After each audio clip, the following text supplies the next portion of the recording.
Ladies and gentlemen, we are concluding our two-day conference on 70 years after Bandung with the keynote address by Senator retired Mushahid Hussain Sayyid. Please come on stage. Assalamu alaikum and good afternoon, ladies and gentlemen. In the name of the Almighty, the Lord of all mankind. Madam Chairperson, the guru of this conference, the moving spirit, and a lady who has the vision and the dynamism and the vigor to remember Bandung 70 years after, Dr. Masuma Hassan Saiba. A tribute to you.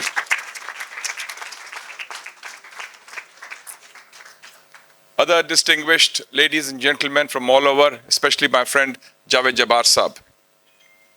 It's been an immense pleasure, an immense privilege, and an immense honor for me to be here at this unique historical conference that has encapsulated decades of the struggle of third world countries in trying to build a better tomorrow with no overlords and no underdogs. Ladies and gentlemen, we live in an age of turbulence and transformation.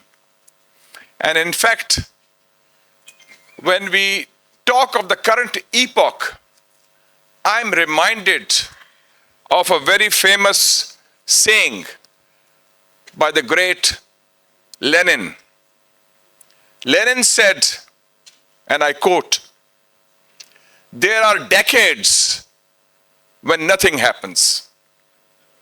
And then there are weeks when decades happen." What we are seeing in today's epoch is weeks where decades happen. And the core of that transformation is that the post-World War II Western-led order is now dying. And a new order is going to emerge, inshallah. So that is a very historic transformation in our own lifetime, that we are seeing the end of the American century and the dawn of the Asian century. And for the foreseeable future, international order will be dominated by the nature, the content, and the direction of relations between two major powers, China and the United States. If I am asked to sum up the current global scenario, I would sum it up, because being a journalist, I'm used to editing and talking in shorthand. I would say 3 R's dominate this current global scenario. The first R is the retrenchment of Western powers, Western influence, Western clout, Western control. By West, I mean the United States of America and Europe. So that is absolutely in decline. And even today, President Trump is presiding over a declining America. Of course, his endeavor is to make America great because he knows America has declined. That's why he's talking of mega. The second important reality of the current scenario, the second R, I would say, is the rise of China, which is truly historical, truly monumental. And when we talk of the rise of China, of course, the rise has to be in comparison with what was existing before. And ladies and gentlemen, I had the good fortune to be visiting China 50 years ago as a young teenager. I was studying in FC College Lahore in the second year, and I was invited because I was heading a youth friendship group with China. And it was also an organization called the Youth Committee for Third World Solidarity, which we had set up. And I saw China of the 1970s, China under Chairman Mao, China of the Cultural Revolution, China under Premier Zhou Enlai. China was then poor. China was then weak. China was then isolated. Their per capita was $150. Now it is $12,000. Their economy GDP was 157 billion. Today it is $18 trillion. And when you compare China and the United States, the retrenchment of the United States and the West versus the rise of China, I'll just give you one of the figures. There have been two important studies in Western publications about this. The Economist had a cover story recently, and the cover story was saying, China, the scientific superpower.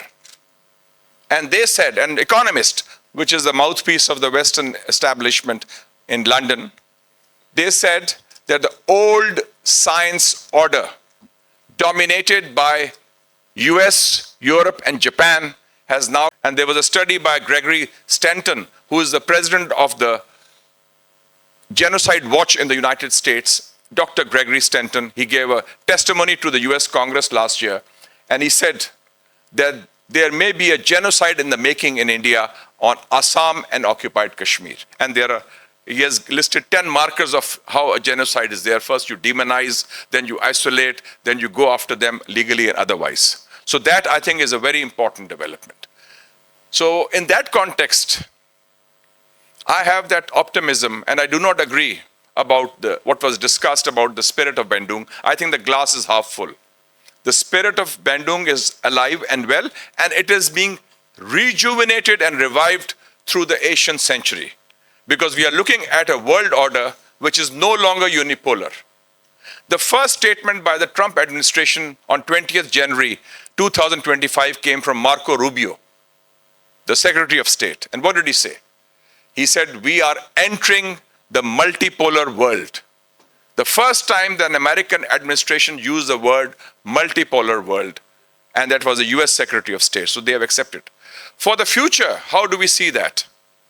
I would say that in the quest for a better tomorrow, the convergence of interests among the global South, which includes Asia, Africa, Latin America, their focus has to be on democratization of the international order, so that the monopolies created by the United States and the West, they have to be shattered. And I think we are already embarked on that process, because in this multipolar world order, we are also seeing the emergence of new regionalism, Shanghai Cooperation Organization, BRICS, RCEP, Regional Cooperative Economic Partnership. We are also seeing other regional organizations also. So that new regionalism is a very important element, and also the monopoly of the West in terms of domination through economy and through political control has been largely weakened. So the democratization of the international order is one important priority. The second important priority would be the demilitarization of the global order, because we are seeing, courtesy especially the US military-industrial complex, which President Eisenhower warned in his farewell speech on 17th January 1961. And he was a general, by the way. And he said this military-industrial complex is something that has to be taken care of. And that has become a permanent war machine of the United States, fighting wars without end. Thankfully, the wars always end with America's defeat, but still, the wars continue, they devastate. And I mentioned yesterday that after 9/11, $6.5 trillion was spent by the United States in fighting these futile wars, and which led to 1 million deaths and 30 million displaced and 324,000 bombs, missiles, and drones thrown on these countries in a 20-year period. So the devastation has been very much there. And already the US has 805 military bases all over the world, including 405 in Asia. China only has one, Djibouti, which is not a military base, by the way. So that is the second one. The third one is de-dollarization, because the dollar has been a weapon used by the West and the US, and that process is already embarked. Ladies and gentlemen, there are 193 countries which are there, members of the UN. Out of that, 68 countries have announced that they are willing to trade in non-dollar denominations. Rupees, reals, rubles, RMB, rand, you name it. And that's a very positive development. And out of these 193 countries, 140 have more trade with China than they have with the United States.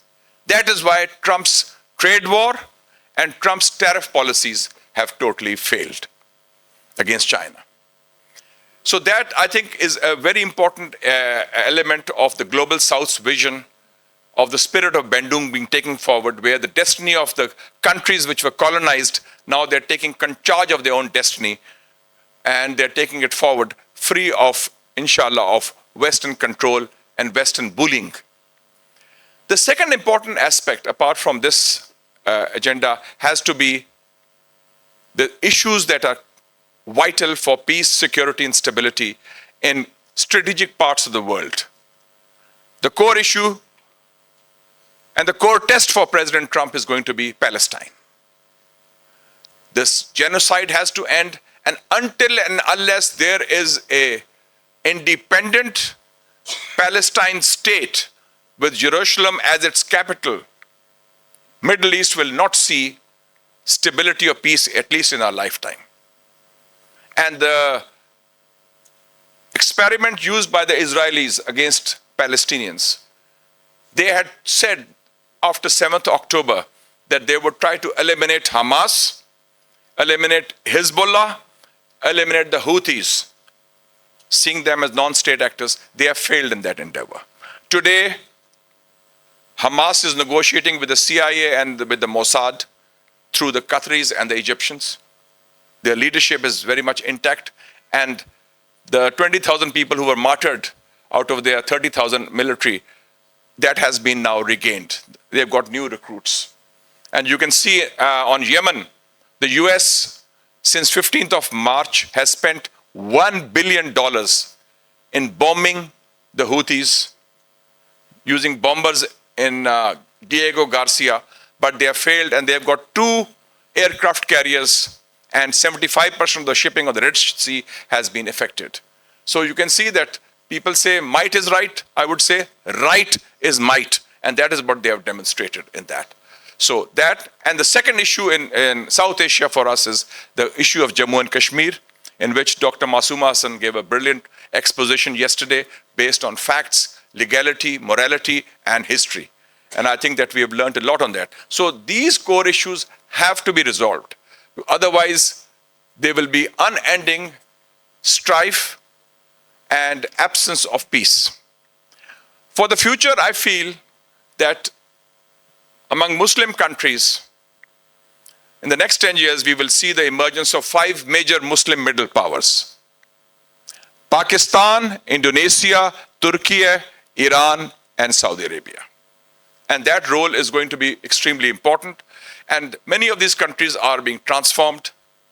And I would like to finally add something on the Trump factor, because that was being talked about a lot. And there was also, Atiya read the message of Comrade Trump. I feel that Trump is quite a seminal figure that way, because he has emerged from within the system, but still an outsider. He's probably the first American president after John F. Kennedy who is not from the traditional American security establishment. And he has, within 3 months, he says Putin is my friend. He says Xi Jinping is my friend. He criticizes China, but he says Xi Jinping is my friend. He is talking to Iran. And by the way, there has been tremendous progress in a deal with Iran, which Israel is trying to sabotage. And he is saying, I will talk to my friend Kim Jong-un of North Korea. So he says that when these people are my friends, why do we need enemies? Who are the enemies? Why do we need NATO? Why do we need the European Union? So he says these allies are a liability. Let's make friends with them. Let's do business with them. He's like a Bazari from the Tehran Bazaar. Give and take and do transactional things. So I think that he is not a cold warrior. He is not for wars, he is for ending wars. And I think also he has given an agenda for the demolition of the deep state in the United States. And the kind of people who have taken over the CIA, the National Security Agency, the FBI, you can see that. So I think that gives hope that perhaps this decline of America will be accelerated under Trump, provided he's allowed to live for next 3 years. And we hope that in the next few years, we are witnessing this immense transformation in a lifetime, this shift which is inexorable, inevitable, and irreversible in the global balance of economic, political, and cultural power away from the West to the East. And that is, the seeds of that transformation were laid 70 years ago in Bandung, Indonesia. Long live the Bandung spirit. Thank you very much.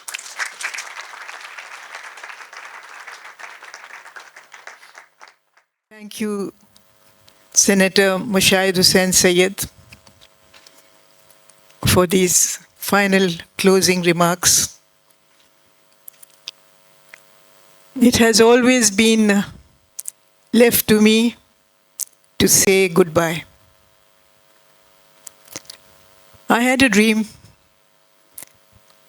that I would not say goodbye. But it has always been left to me to do so at the end of a conference. I want to thank the delegates to the conference for making this conference such a memorable event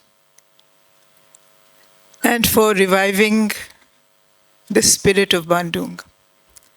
I have noticed that no matter which issue the delegates spoke, most of them somehow or the other linked it with what happened at Bandung in April 1955. The presentations made by each speaker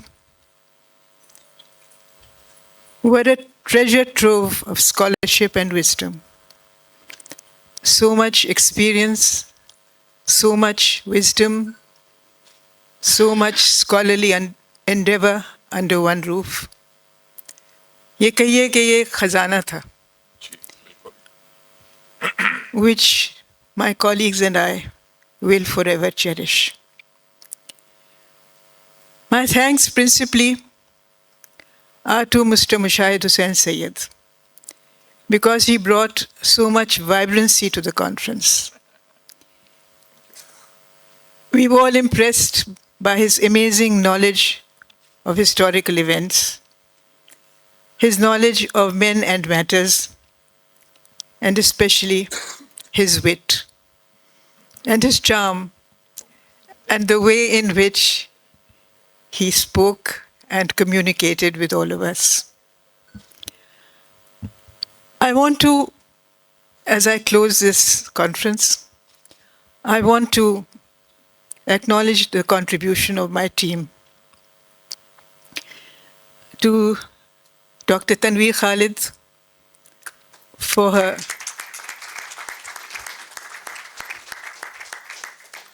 supervision, her eye for detail, and for her dignity. To my researchers, and I want to name each of them: Tahmina, Asif, Maliha, Shahriyar, Safa, Saad, Usman. They helped me to identify all the speakers, and they helped me, and he never protested. He was so patient with by being so finicky about full stops and commas, and he stood by my side all through. My immense thanks to Sayyid Rashid Ali. Sayyid Rashid Ali is the man who did all the printing and the artwork. He helped me to produce the brochure. He sat with me hour after hour as I edited all the bios and the abstracts. And finally, he brought out this brochure, and he also arranged for the backdrops. In fact, he handled all the artwork, all the bags and the things that we put in the bags, the papers.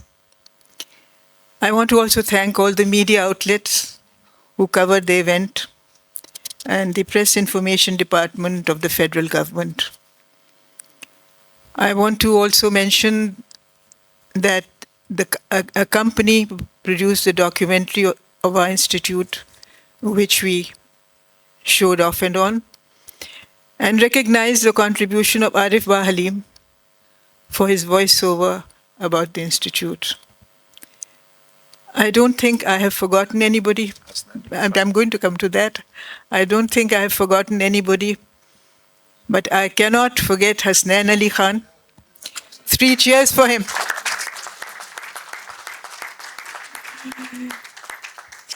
I don't know if he's here. Hasnain, are you here? Hasnain, He's not here. working still. Hasnain has been absolutely amazing. He has been in touch with each and every delegate, with each and every person who came to this conference. He oversaw the arrangements. He took care of everybody's needs.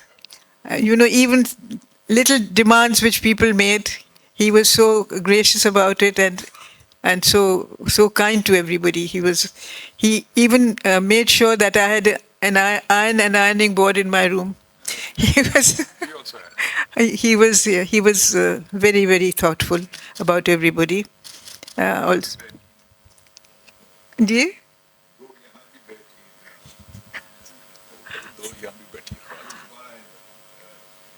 And I want to thank Nosheen for taking the stage at the inaugural session, and for Uzma for doing the honors during this session. So all that is left for me to do is to thank all of you. Thank you for making this conference such a success. Thank you for making my day. And as you all go away, I will miss all of you, but I hope we can keep in touch in the future. Certainly. I don't know if in my lifetime there will be another conference. No, there will be. But who knows? Who knows? But I hope that we will meet again. And any time that the delegates come to Karachi, you are most welcome to. I'm sorry we couldn't take you to see the institute, but you are most welcome to visit us, and it will be a great honor for us. So fly safe. Khuda Hafiz.